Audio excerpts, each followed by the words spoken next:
Welcome back to Bison Overtime. I'm Malik Mitchell. And I'm Alex Hesse. And we have a lot of highs for this episode, but there is one bad thing that happened over the weekend. The football team had an upsetting weekend against, they lost against Sam Houston 24-20.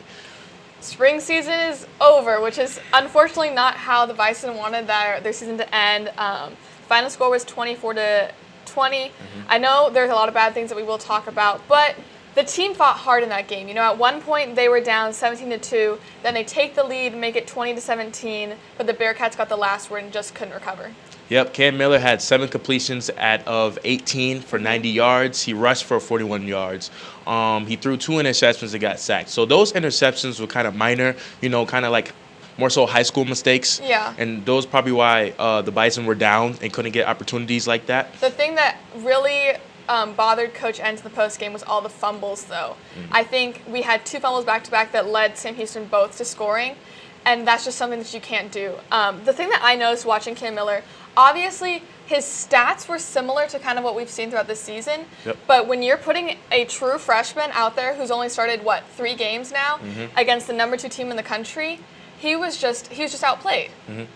Right, and then it wasn't really much of a passing game because Christian Watson, which is their top receiver, only had 2 receptions for 40 yards. The only points on the board that the Bison scored, and I think we have some highlights from that, were 4 special teams. So started off getting those 2 points from the safety. Then Christian Watson had a 94-yard kickoff return, which that was awesome to kind of get that momentum going. I think that was like the start of the second half. You would have think that would get the team hyped after that big play, but because then it was followed by another big play. Braylon Henderson had a 76-yard punt return, and then we also got a field goal, but there wasn't any footage of that. So props to the special teams. That's what Coach Entz said. He's like, yeah, we've always put kind of an abnormal amount of effort into our special teams, and it paid off. But just imagine if our offensive sense could have clicked. Yep, and then for the run game, Dominic Ganella had 49 rushing yards, and Hunter Lukey only got 57. So it's not really much of a running game, and just like you said, Jalen Bussey, he only got 5 carries. So with him, it's either he's going to get a lot or he's going to get none. I don't know what's wrong. I remember we talked about this last week. Coach Entz said that he believed, I didn't fact-check him, that Sam Houston State was the number 1 rushing defense in the country, and obviously it showed. Yes. What I was saying earlier, Sam Houston got 10 points off of NDSU turnovers. So if they wouldn't have had that, it could have been a 24-10 ball game. Yep, so we were struggling running the ball and passing the ball. Special teams carried us. On the defensive side, Cole Winowski, Jackson Hankey, Jasir Cox had the most tackles of the game with a total of only 6 tackles. Jackson Hankey probably averages 8 tackles at least a game. I think one game we had maybe, 30 total tackles at least. This just wasn't a good game for our Bison. Okay, let me see if I have the quote. Yes, Coach Entz said in the post-game conference, he said it never felt like the team gelled together. He said he has no idea why that happened. They had an extra day of practice. They got there early. What do you think? Why couldn't they just click? I don't probably just probably cockiness again, just like their first loss. They feel like they can't be touched because they whooped Eastern Washington, so they probably thought they were going to do the same thing. I truly don't know. The running backs were doing good literally the game before, so I don't know why they didn't click. But unfortunately, the end of the season, 7-3 overall. We broke our championship streak 3 years in a row. The season leaders were Dominic Ganella in the running game with 507 yards. Zeb Nolan led in passing with 721. Quincy Watson led in receiving with 442. Dom Jones led in interceptions with 3, and Jackson Hankey was a top tackler and didn't really perform that well in the last game. The other thing that I noticed about the defense is that we allowed Sam Houston to get 2 critical 4th downs. Okay, so we couldn't get stops there, and there were so many missed tackles that they just allowed the Bearcats to get those big plays, which we just can't, let happen. In the post-game conference, looking ahead. Or first of all, Coach Entz said that it was great to be outside and play. He was super sunburned after the game. Do you think that ended up having a big impact on the players, being out in that Texas heat? Probably, because we don't really play outside that much. I think we played like twice, and and the heat wasn't as because they were up north teams. They played outside. And the heat wasn't as brutal as Texas, so that probably took a toll on them. That's why we were mentioning last episode that they're telling them to drink water, hydrate, because we're going to be outside, and that's probably why that's probably one of the reasons why it took a toll on them because of the heat. Looking ahead to next season, Coach N said that they're only losing about 1% of the team. But he's like, but that 1% is a big, some important players. Yep. He also said, I really like this quote. He said, we had a lot of young players that had to grow up this season. And, thinking about it, Jalen Bessie, Kobe Johnson, Dominic Canella, Cam Miller for one. Mm-hmm. I think the future is bright for Bison football. Yep, and defense is going to be interesting next year too because we got some freshman guys that's stepping up at the corner position because Josh Hayes left. Right, yeah. So, yeah. We got to see a couple of them these last 3 weeks. Yep. So the teams that are remaining are NDSU versus Delaware and James Madison versus Sam Houston. Who do you think is going to take it?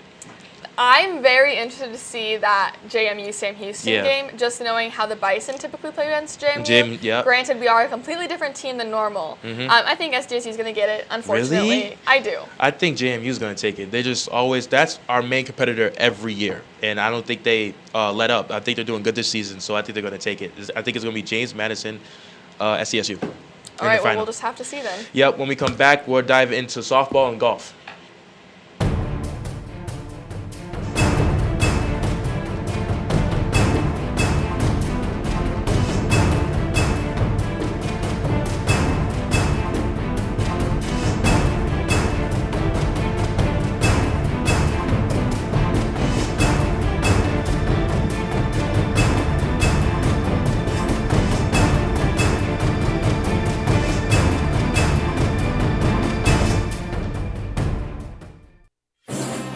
Founded in 1985, the Missouri Valley Football Conference has established a tradition of FCS football excellence.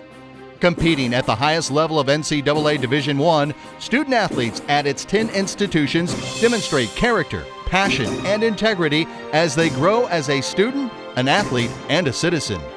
The Missouri Valley Football Conference, where leaders are shaped and champions are forged.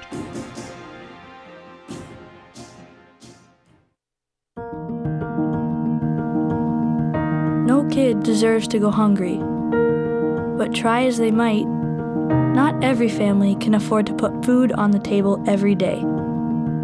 That's why the Great Plains Food Bank and their partner agencies work every day to bring food to our hungry neighbors. Every dollar donated can provide 4 meals for those in need. Go to greatplainsfoodbank.org and donate today so no kid in North Dakota ever has to go hungry.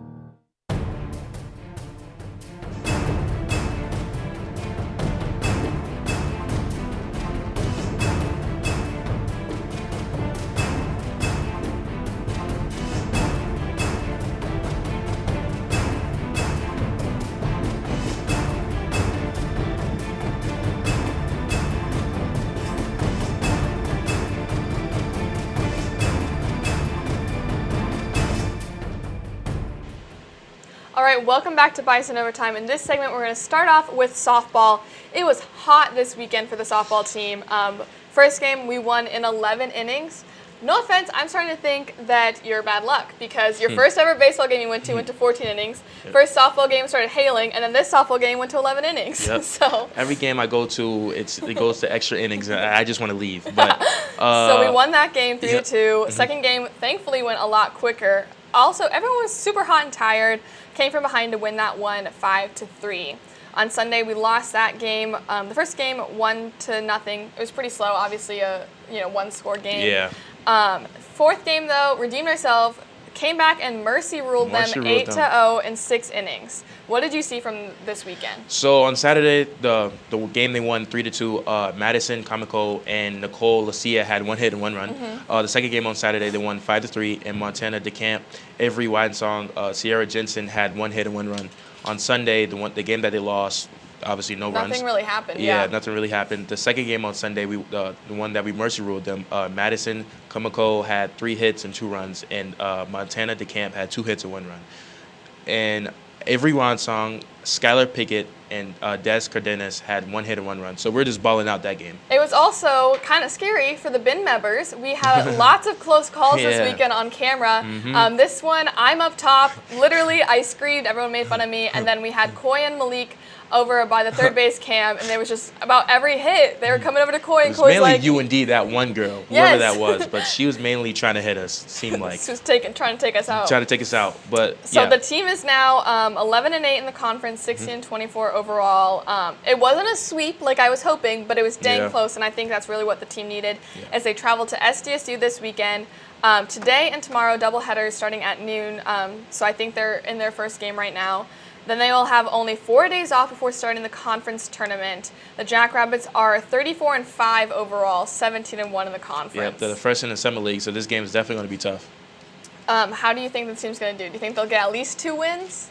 No, I don't think they're going to split the weekend. I think it's going to be they're going to win 1 game out of the 4. All right, well, we'll have to check in back next week. Yeah. Switching now to golf, the Bison men's team was competing in the Summit League tournament.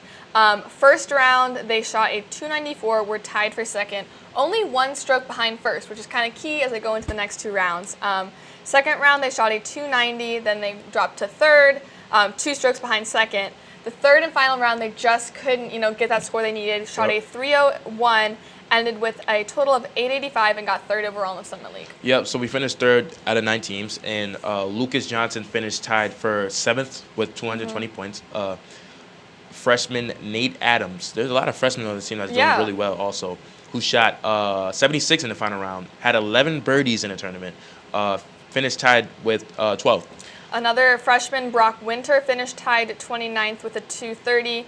He shot an 82 in the final round, and he had 8 birdies. And then sophomore Nate Deziel finished 37th overall with a 236. He shot an 89 in the final round and got 2 birdies. So obviously, lots of underclassmen here. I didn't really see any upperclassmen's named mentioned this weekend. You usually don't. And my guy Jack Johnson, who's been balling out, his name has been up in our show numerous of times, finished tied for 24th.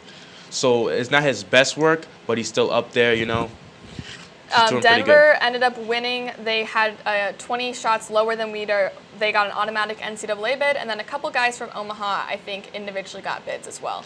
So Bison's golf season's over. Yep. How do you think, scale out of 10, how do you think they did overall?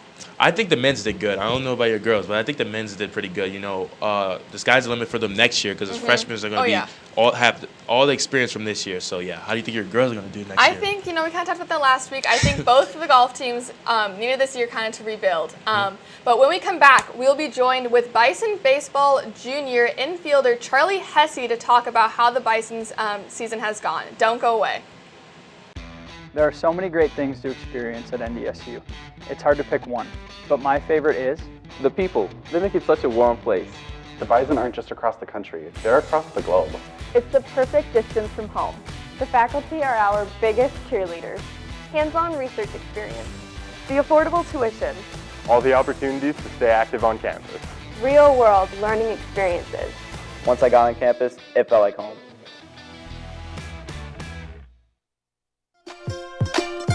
The NDSU bookstore has everything you need to show off your Bison pride. The bookstore can have you sporting green and gold wherever you go. It offers many different brands, sizes, styles, and selection so that you find exactly what you're looking for. Shop the NDSU bookstore and show your spirit today.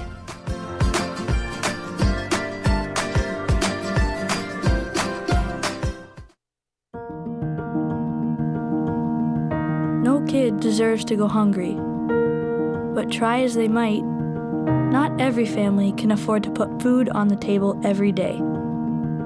That's why the Great Plains Food Bank and their partner agencies work every day to bring food to our hungry neighbors. Every dollar donated can provide 4 meals for those in need. Go to greatplainsfoodbank.org and donate today so no kid in North Dakota ever has to go hungry. there are so many great things to experience at NDSU. It's hard to pick one, but my favorite is the people. They make it such a warm place. The Bison aren't just across the country, they're across the globe. It's the perfect distance from home. The faculty are our biggest cheerleaders. Hands-on research experience. The affordable tuition. All the opportunities to stay active on campus. Real-world learning experiences. Once I got on campus, it felt like home. Welcome back. We are joined with Charley Hesse. How are you doing today? I'm good. I'm glad to be here. Thanks for having me, guys. Yeah, so COVID has been hanging over your head even before the season even started. How has COVID made it harder for you guys this season? It's made it harder just adding a million extra things that we have to do into stuff. So every Tuesday morning is a 6:45 COVID test. Oh my gosh. We're wearing masks on the bus wherever we go. We can't eat in any restaurants on the road. It's a million little things. It's nothing huge, but they kind of add up, and it's just some extra adversity that kind of everybody has to fight through, though. Despite all of those difficulties, how excited are you guys to be playing ball this season after last season being canceled? It's amazing. It's amazing. I remember last year when it happened, how that had to be some of the lowest of lows that any of us have ever had. A lot of guys whose last season it would have been thought that they were never going to play baseball again. So it's been an absolute blessing to be able to play. Did any of the seniors from last year come back this year by chance? Yeah, most of them did. I think we had a couple, 2 or 3 guys that didn't make it back, but otherwise, it kind of felt like unfinished business for a lot of guys. So. Right. So keeping that in mind, were you guys rusty? Was it hard getting back into the groove, thinking you're not going to have a season because of COVID? Yeah, I would say it's rusty. We were rusty, more along the lines of usually guys will come in more tuned up because we have summer ball opportunities. Mm-hmm. COVID pretty much wiped out summer ball. I think there was probably 4 or 5 of us that were able to play summer ball, and then the other guys hadn't seen a live action pitch for 4 or 5 months when they showed up. So there was a little bit of rust.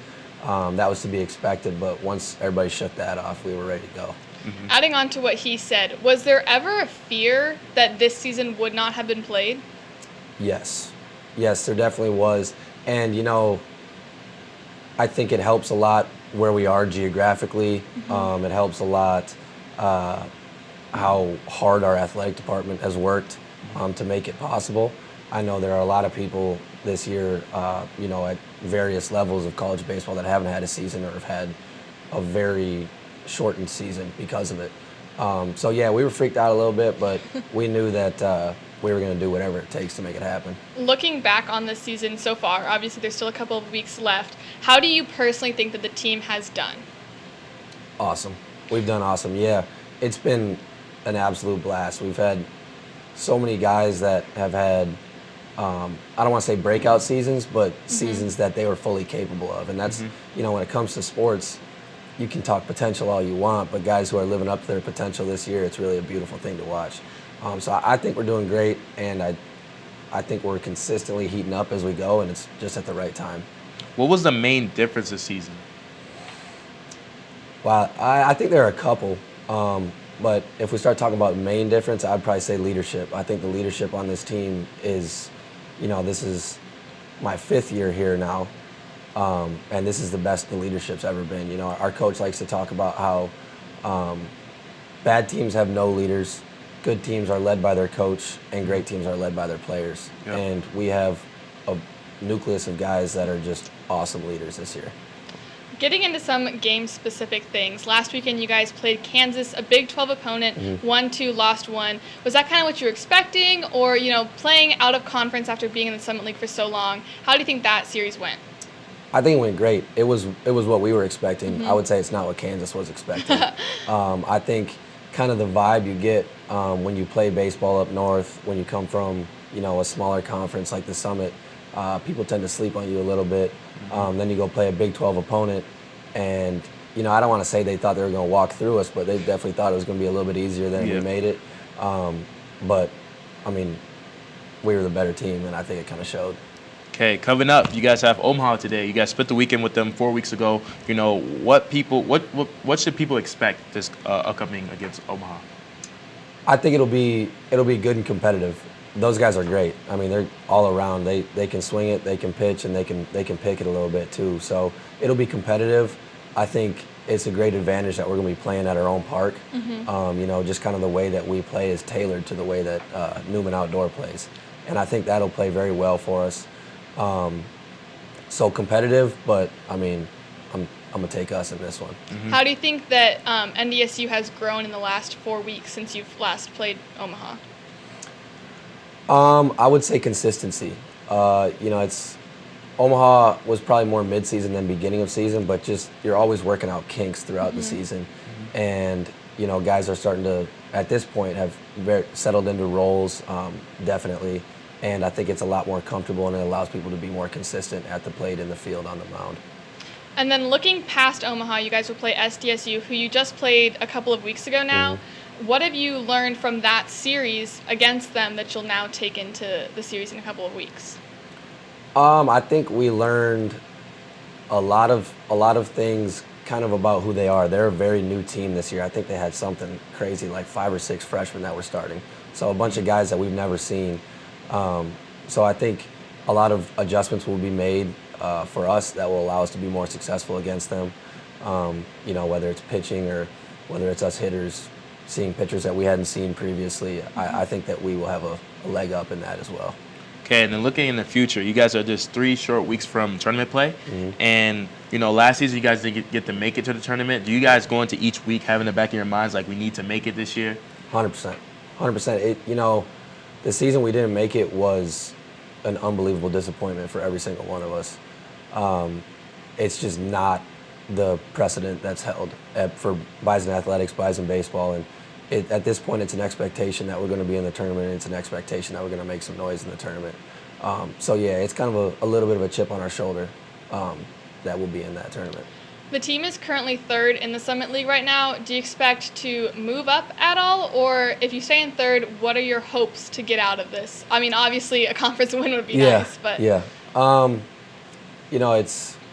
This season's been a little weird, right? Because I think we've played great baseball. 3rd place out of 5 teams isn't really reflective of how well we've played. There have been a lot of teams who haven't been able to play nearly as many games as we have because of COVID issues. So I think that we have the potential to move up. We'll see how things shake out with the numbers and the winning percentage and everything.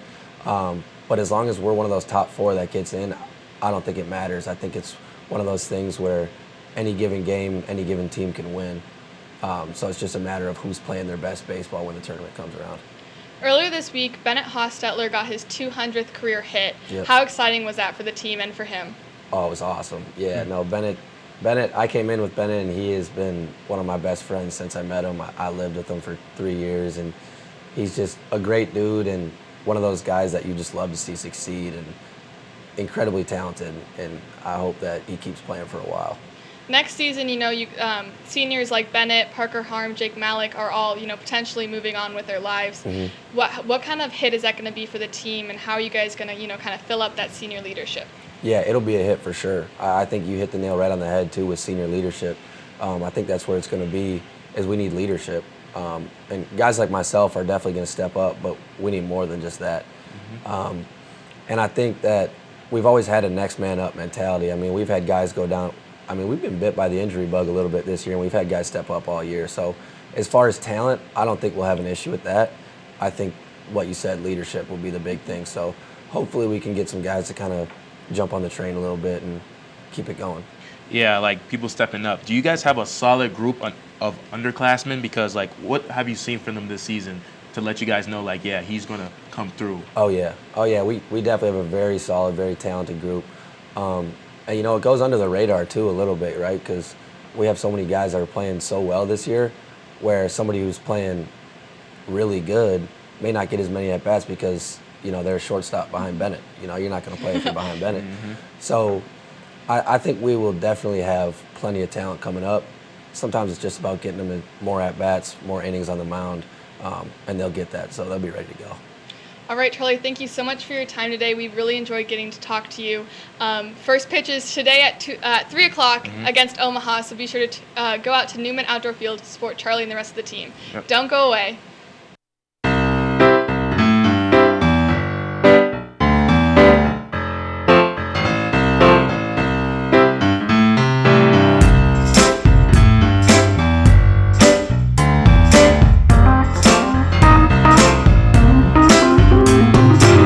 Technology Learning and Media Center, located in the Quinton Burdick Building, room 150C, provides a variety of services to assist you with all of your technology-related coursework and personal learning goals. The TLMC offers one-on-one tutoring and assistance in topics ranging from basic computer skills to advanced topics such as design, Adobe products, and multimedia software.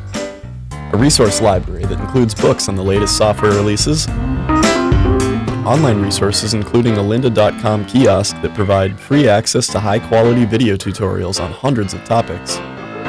Free workshops on a variety of topics taught each semester by our student staff. Software and hardware for audio and video capture, conversion, and editing, plus personal assistance on your multimedia projects.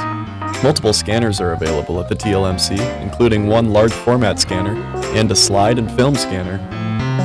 The Wacom tablet provides ultimate control in your favorite graphics and illustration software and can help you to create stunning digital artwork. Large format poster printing is also done at the TLMC.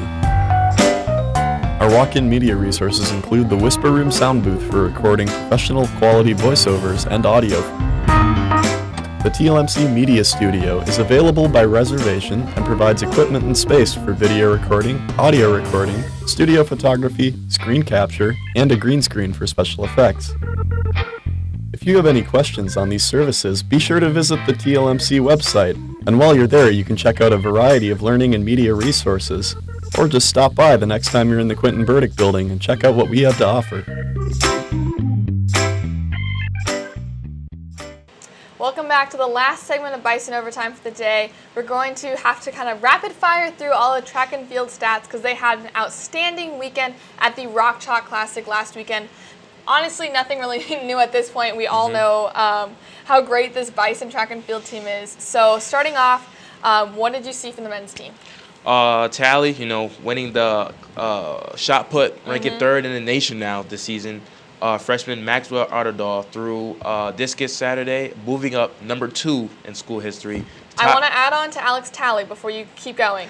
All 6 of his attempts in the hammer throw surpassed the previous school record. So he was setting a new record 6 times and breaking it every time. New lifetime best of 71.05 meters, an improvement of 11 feet over his last best. He broke the 2018 school record by over 8 feet and is now 7th in the nation for hammer throw. That's why he's my top guy in track and field. But how is your girls doing?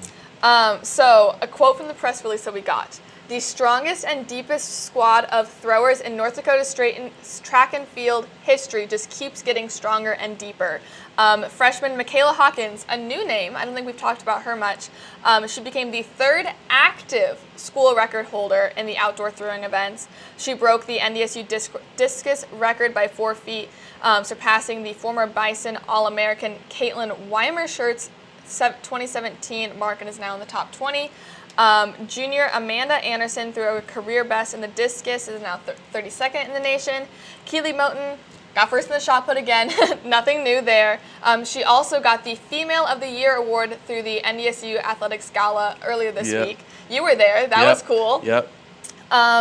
And then Jenny Bargar-Petrash ran a personal best to win the 800 meter, entering the NDSU all-time top 10. Yep, freshman Trent Davis taking 4th in the 110 hurdles, which is going to be tough, especially for a freshman, and it's outside. So Alex Rosillo and Dante White placed 7th and 8th in the 100-meter dash. So freshmen are also stepping up. It's not just upperclassmen, it's underclassmen too that's getting up in the ranks. But the upperclassmen of Alex Tally, Jenny Bargar-Petrash, and Maddie Nils were named the Summit League Athletes of the Week. So this is the 3rd time now that those 2 girls have gotten, and I think Alex is 2nd this season. So it's great that they are getting their recognition noticed. So remember last week we said that it would be 2 weeks before the Summit League Championship? Yep.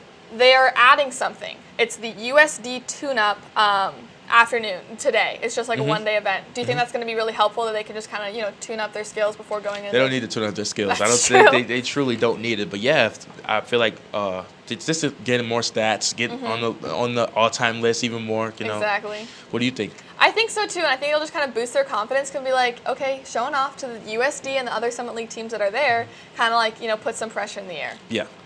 All right, well, thank you so much for tuning in to Bison Overtime today. Make sure you tune in next week to the final episode of the show. It's been great, yes. So make sure you watch softball, baseball, track and field competing this weekend. I'm Alex Dusky. I'm Malik Mitchell. Have a great weekend. Roll Herd.